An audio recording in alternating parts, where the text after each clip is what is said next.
This poem is a bold protestation against British colonial oppression in which our economic decline had happened. British ঔপনিবেশিক শাসনামলে বিভিন্ন দেশীয় দ্রব্য সামগ্রীর উপরে, ব্যবহার্য জিনিসের উপরে একটা পরোক্ষ কিংবা প্রত্যক্ষ আঘাত নেমে আসে।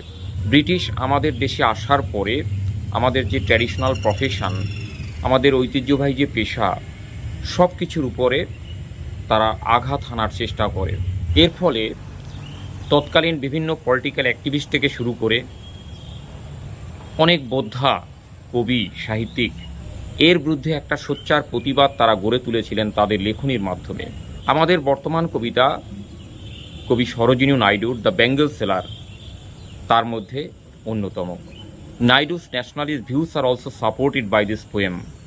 সরোজিনী নাইডু, যাকে মহাত্মা গান্ধী তার সুন্দর সুললিত কণ্ঠের জন্য ইন্ডিয়ান নাইটাঙ্গেল বলে তিনি টাইটেল দিয়েছিলেন, তিনি তার জাতীয়তাবাদী দৃষ্টিভঙ্গি এই কবিতার মাধ্যমে তিনি প্রচার করলেন।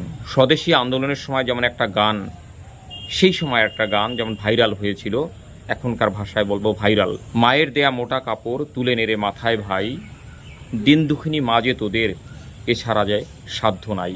I may be wrong slightly, গানটা বলতে গিয়ে একটু ভুল হতে পারে, কিন্তু গানের কথাগুলো এরকম ছিল। তো সরোজিনী নাইডু ভারতের যে নেটিভ ক্রাফটসম্যানশিপ তার তিনি প্রশংসা করলেন, এবং এই প্রশংসাটা ছিল তার একটা অস্ত্র, উইপন্স। এবং এই অস্ত্রের মাধ্যমে ব্রিটিশ শাসকদের যে ইকোনমিক ডমিনেশন, ভারতীয়দের উপরে যে অর্থনৈতিক আধিপত্য, তাকে তিনি ঘায়েল করলেন। এ যুগেও এর বিন্দুমাত্র পরিবর্তন হয়নি। এখনও দেখতে পাচ্ছি আমেরিকার দাদাগিরি, এখনও দেখতে পাচ্ছি ট্যারিফের উপর ট্যারিফ, ট্যাক্সের উপরে ট্যাক্স ভারতীয় পণ্যের উপরে তারা চাপিয়ে দেওয়ার চেষ্টা করছেন বা চাপিয়ে দিচ্ছেন। তো এই যে বিষয়টি আছে, এই যে অপারেশন, অত্যাচার, এটা যুগে যুগে দেখা গেছে, এমনকি এখনও দেখা যাচ্ছে।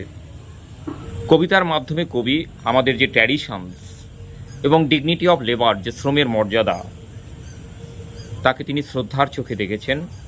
তিনি সম্মান জানিয়েছেন সেই সমস্ত বেঙ্গল সেলার, মানে চুরি বিক্রেতা, এবং সেই সমস্ত চুরি যারা ভারতীয় নারীরা ধারণ করে, হাতে ধারণ করে পরে, বিভিন্ন এজ থেকে, টেন্ডার এজ থেকে ওল্ড এজ পর্যন্ত বিভিন্ন বয়সের নারীরা হাতে চুরি পরিধান করে, এবং এটা তাদের ওম্যানহুডের একটা স্মারক, একটা চিহ্ন, একটা সিম্বল।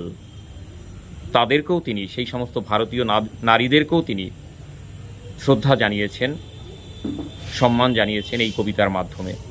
এই কবিতাটি আমরা কেন পড়ব, এই কবিতার কি সিগনিফিক্যান্স রয়েছে, কি তাৎপর্য আছে, পুরো কবিতাটি পড়ার পূর্বে তার একটা পূর্বসূত্র আমরা পেয়ে গেলাম। কবিতাটি প্রকাশিত হয়েছিল কবি সরোজিনী নাইডুর দ্য বার্ড অফ টাইম, একটা পোয়েট্রি কালেকশন, ওখানে প্রকাশিত হয়েছিল 1912, 1912 খ্রিস্টাব্দে। এটা তোমাদের এমসিকিউতে কাজে লাগবে। তো আজকের ভিডিও এখানেই শেষ করছি। খুব শীঘ্রই তোমাদের সাথে দেখা হচ্ছে এই কবিতার A to Z সম্পূর্ণ বিষয়বস্তু নিয়ে, এবং অবশ্যই তা তোমাদের ইনকামিং এক্সামে কাজে লাগবে, 100% কাজে লাগবে। ভিডিওগুলো পরপর দেখতে বা সম্পূর্ণ আপডেট পেতে হলে যারা নতুন আছো অবশ্যই চ্যানেলটি এক্ষুনি সাবস্ক্রাইব করে নাও, এবং যারা ইতিমধ্যে সাবস্ক্রাইব করেছো, পিপলস বিল্ডার ফ্যামিলির একজন হয়ে উঠেছো, তাদের সবাইকে জানাচ্ছি এই ফ্যামিলির পক্ষ থেকে, মানে তোমাদেরই পক্ষ থেকে তোমাদেরকে শুভেচ্ছা।